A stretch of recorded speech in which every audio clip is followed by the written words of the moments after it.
Okay, so we've just been talking about unfeasibly powerful electronics being crammed into extremely small form factors. And Oliver, this one though, this takes the cake, doesn't it? It's not an official device. It is a sort of homebrew project, but the audacity of it, we had to talk about it really. Yeah, it's pretty insane here. This is a totally DIY project, like you mentioned.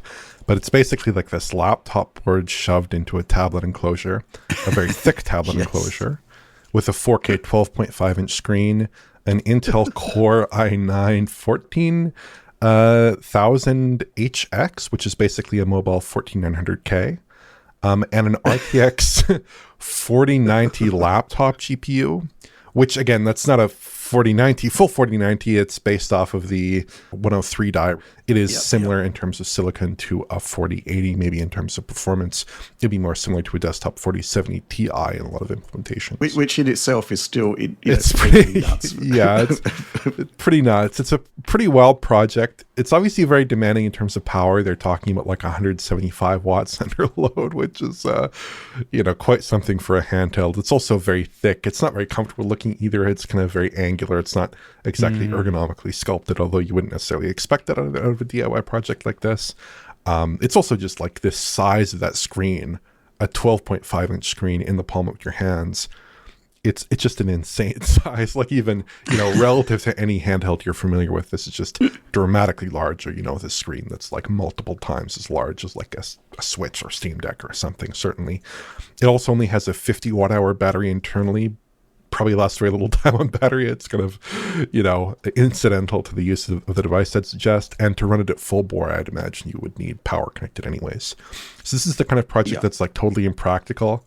The Strix Halo handhelds have like nothing on this in terms of their ambition.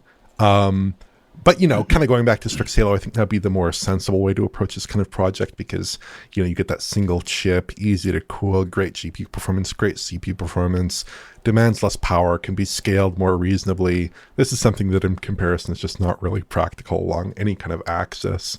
And just the cost that go into a device like this, like an RTX 4090 powered laptop, is going to be something that's going to cost in the realm of thousands of dollars, and scaling that onto a handheld, these are some pretty intense expenditures here.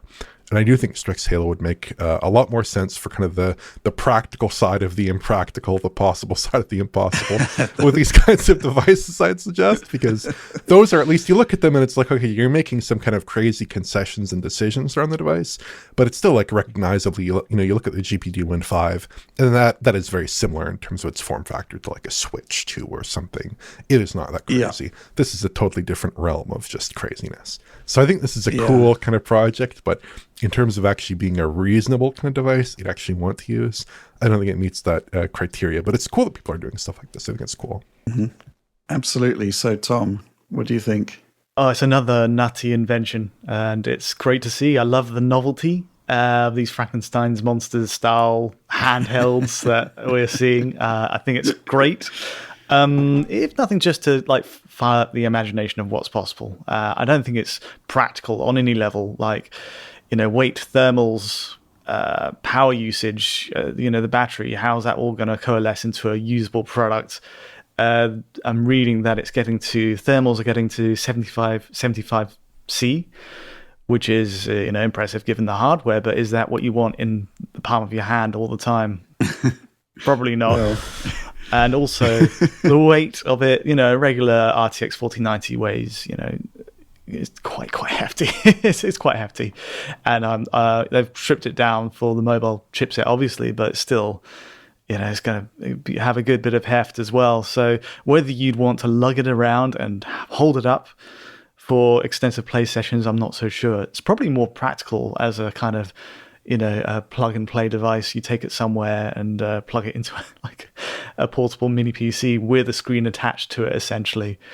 But it's not very useful as a actual mobile device. But yeah, it is interesting.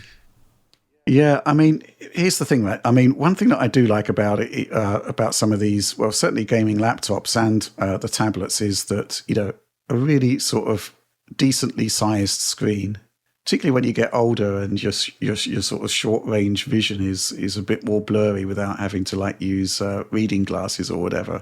A bigger screen is actually pretty great from that perspective.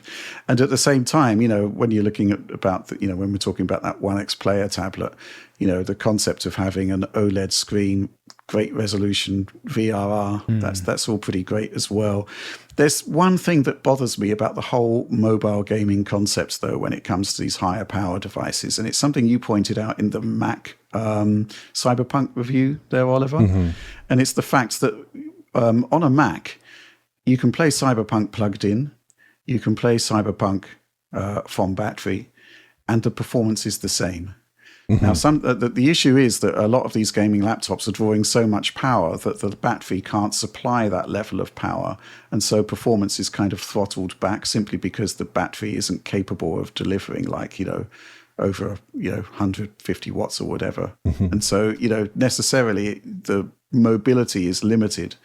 Whereas with the Mac, it kind of just works, doesn't it? I think that's like a sort of secret weapon, so to speak, and I think it's something that PC laptop manufacturers really need to consider, especially on smaller devices that where conceivably it's not a desktop replacement, where people are likely to actually use it as a mobile gaming platform. Yeah, that actually seems like an area where these Strix Halo devices, not to go back to that, but where they actually seem reasonable.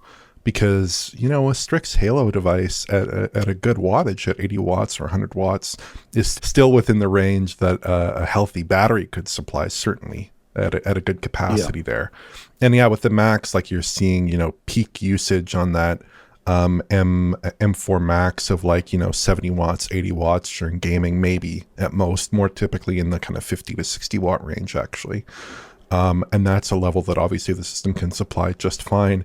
And there is no performance degradation whatsoever on the Mac when you are using it on battery versus when you're using it plugged in, which is, it's a kind of key element to the appeal of those devices that, to me, I don't really think of because I use Mac laptops all the time. But you do have that split in terms of capabilities when you look at PCs, even doing things dramatically, like disabling the GPU or dramatically power scaling down those GPUs.